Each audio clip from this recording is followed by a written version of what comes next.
Let's mic देश का मिजाज नॉर्थ ईस्ट। देश का मिजाज, आइए जानते हैं भारत के नॉर्थ ईस्टर्न स्टेट्स की आज की खास खबरें। असम के धुबरी जिले में 7,000 एकड़ जमीन पर कथित तौर पर बांग्लादेशी और रोहिंग्या प्रवासियों का अवैध कब्जा हटाने के लिए प्रशासन ने व्यापक कार्रवाई शुरू की है। यहां 100 बुलडोजर और 2,000 से ज्यादा पुलिसकर्मियों को तैनात किया गया है। मुख्यमंत्री हिमंत बिस्वा शर्मा ने इस अभियान को राष्ट्रहित में बताया है। अब इस जमीन पर अवैध घर, मस्जिद और दरगाह को समतल करने की योजना है। गुवाहाटी हाईकोर्ट को एक ईमेल के जरिए बम से उड़ाने की धमकी मिली है। इसके बाद सुरक्षा बलों ने तलाशी अभियान छेड़ दिया। ये घटना 6 जुलाई देर रात की है। अभी तक न कुछ संदिग्ध मिला है, न कोई गिरफ्तारी हुई है।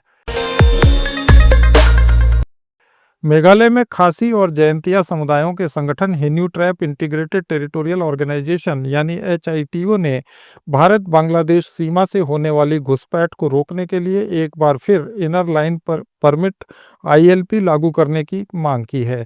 इस बारे में HITO के अध्यक्ष डोनाल्ड वी थम ने केंद्रीय गृह मंत्री अमित शाह को पत्र लिखा है। उन्होंने शिलोंग में कहा कि ILP से स्वदेशी समुदाय सुरक्षित होंगे और अपराधी आसानी से भाग नहीं पाएंगे।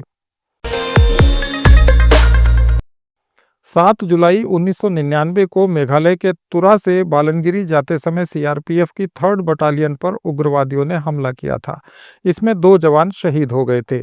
आज CRPF ने तुरा गारो हिल्स में अपनी बटालियन मुख्यालय में एक कार्यक्रम में शहीदों को श्रद्धांजलि दी। मणिपुर के नगा समुदाय ने पहाड़ी क्षेत्रों में 6ठी अनुसूची लागू करने की मांग की है।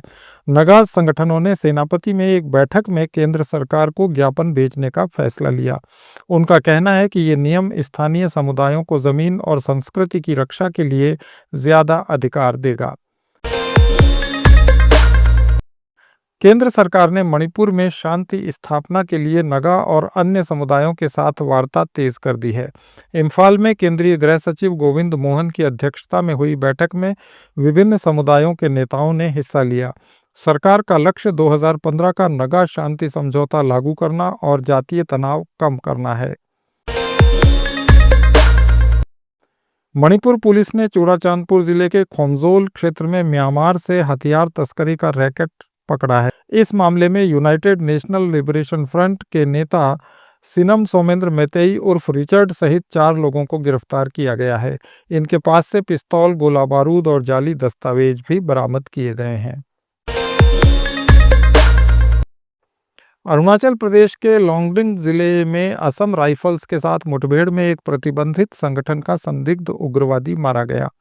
घने जंगल में हुई इस मुठभेड़ में सुरक्षा बलों ने उग्रवादियों के एक अस्थायी ठिकाने का पता लगाया, जहां से हथियार और विस्फोटक बरामद किए गए।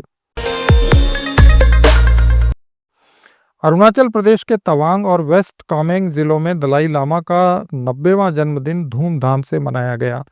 तवांग मठ में विशेष प्रार्थनाएं और सांस्कृतिक कार्यक्रम हुए। स्थानीय समुदायों ने अहिंसा और करुणा के उनके संदेश को याद किया। स्कूलों और मठों में बच्चों ने नृत्य और गीत प्रस्तुत किए और जरूरतमंदों को भोजन का वितरण किया गया। नागालैंड के 5 प्रमुख नगा जनजाति संगठनों अंगामी, आओ, लोथा, रेंगमा और सूमी ने सरकारी नौकरियों में आरक्षण नीति बदलने की मांग की है। कोहिमा में हुई एक संयुक्त बैठक में committee on review reservation policy ने कहा कि 1977 की आरक्षण नीति पुरानी हो चुकी है। अब वे 9 जुलाई से प्रदर्शन करेंगे ताकि नीति को आज के समय के अनुरूप बदला जा सके।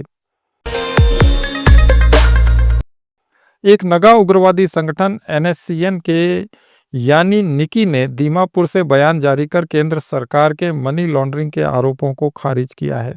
संगठन ने कहा कि यह नगा शांति प्रक्रिया को कमजोर करने की कोशिश है। उन्होंने केंद्र से नगा मुद्दे पर ईमानदारी और नेताओं के खिलाफ दुष्प्रचार बंद करने की मांग की। आप सुन रहे थे let's mic more than radio. Follow कीजिए हमें हमारे सोशल मीडिया प्लेटफॉर्म्स पर। आप सुन रहे थे let's mic more than radio. Follow कीजिए हमें हमारे सोशल मीडिया प्लेटफॉर्म्स पर।